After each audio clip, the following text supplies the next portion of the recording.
Halo, selamat datang lagi di channel Irna Yugaswati dan masih lanjutin bacain buku Learning 5.1. Sekarang kita udah di bab 7, yaitu bab yang terakhir dari buku ini.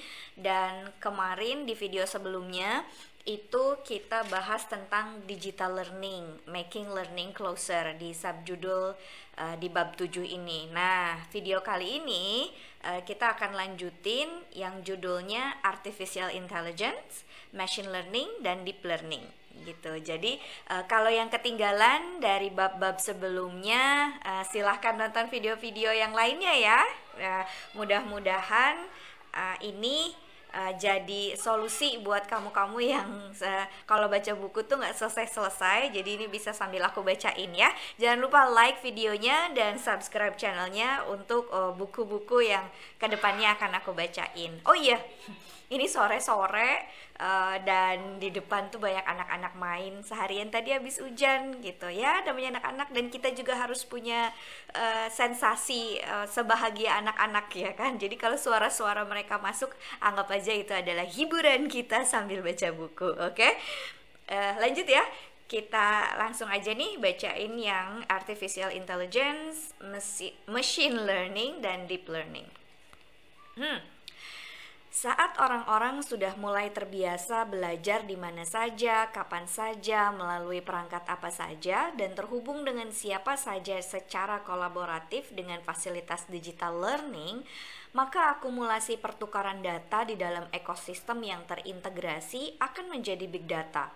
Kumpulan data tersebut berguna sebagai modal untuk membangun intelligent learning melalui artificial intelligence atau AI, machine learning atau ML, dan deep learning atau DL.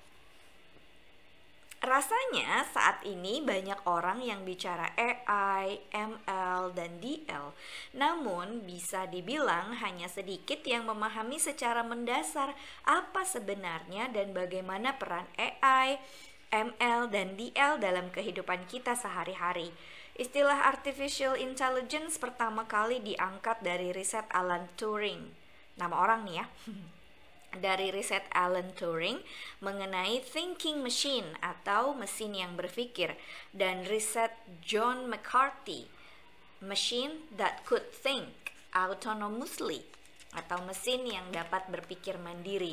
Saat ini, istilah artificial intelligence didefinisikan sebagai machines that respond to stimulation consistent with traditional responses from humans, given the human capacity for contemplation, judgment, and intention. Jadi katanya artificial intelligence ini didefinisikan sebagai mesin yang merespons stimulus mirip respons manusia, seperti kapasitas manusia untuk berkontemplasi, menilai, dan berniat. Wow.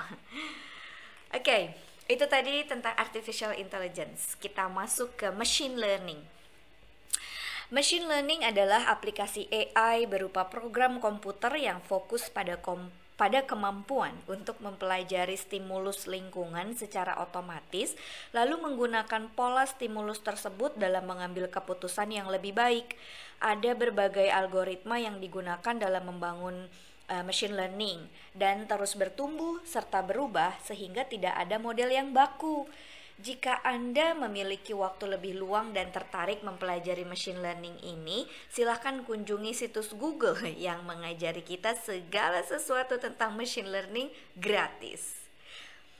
Ada 3 jenis machine learning. Yang pertama adalah supervised machine learning atau SML, di mana masih diperlukan interaksi manusia sehingga ia menjadi lebih pintar dalam mengambil keputusan. Contohnya, penerapan dalam digital learning, misalnya, lamannya akan menampilkan modul atau materi yang mirip dengan modul atau materi yang pernah dipilih sebelumnya. Oke, jadi itu namanya pakai supervised machine learning. Nah, yang kedua itu unsupervised machine learning atau UML. Mesin ini menggunakan data dinamis yang menjadikan setiap data diolah tanpa memerlukan intervensi manusia. Sistem itu mampu melakukan penggalian data lebih dalam dari referensi-referensi dan tidak Sistem itu mampu melakukan penggalian data lebih dalam dari referensi-referensi tidak langsung, misalnya jaringan pertemanan, preferensi belajar teman kerja, dan sebagainya. Jadi contoh aplikasi ini dalam digital learning misalnya fitur geolocation. Seseorang yang datang ke lokasi tertentu dapat direferensikan oleh unsupervised machine learning ini untuk bertemu dengan orang yang ada di lokasi tersebut karena profil dan preferensi belajarnya sama. Wow, machine learning itu ya. Jadi jenis machine learning yang terakhir atau yang unsupervised ini adalah reinforced machine learning gitu. Jadi mesin ini difokuskan untuk mencari jalur keputusan terbaik berdasarkan simulasi secara paralel. Reinforced machine learning ini biasanya digunakan di industri keuangan, misalnya sistem perdagangan saham yang menghitung return tertinggi dengan resiko yang masih ditolerir. Jadi reinforced machine learning ini banyak digunakan di industri keuangan. Salah satunya untuk perdagangan saham yang menghitung return tertinggi dengan risiko yang masih bisa ditolerir. Lanjut ke deep learning. Deep learning adalah generasi berikutnya dari machine learning. Deep learning dapat melakukan prediksi mandiri yang sepenuhnya bebas dari campur tangan manusia.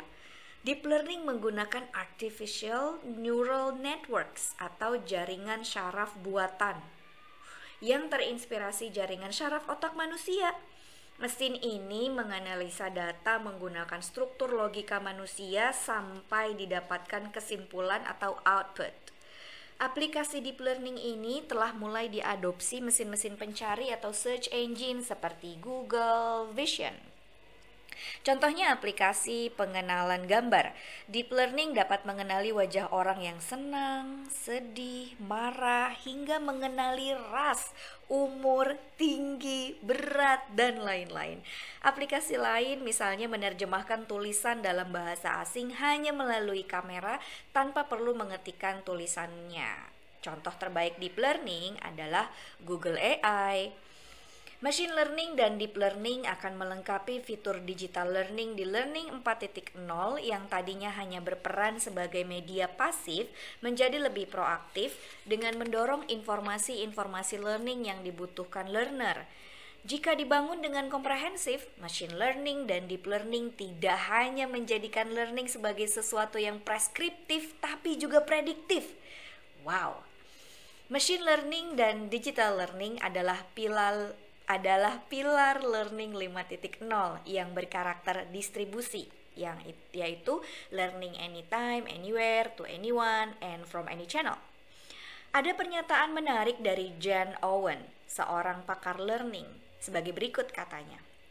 If you are over 45 and you don't have an under 30-year-old mentor, not mentee, but mentor, you're going to miss fundamental shift in thinking that are happening.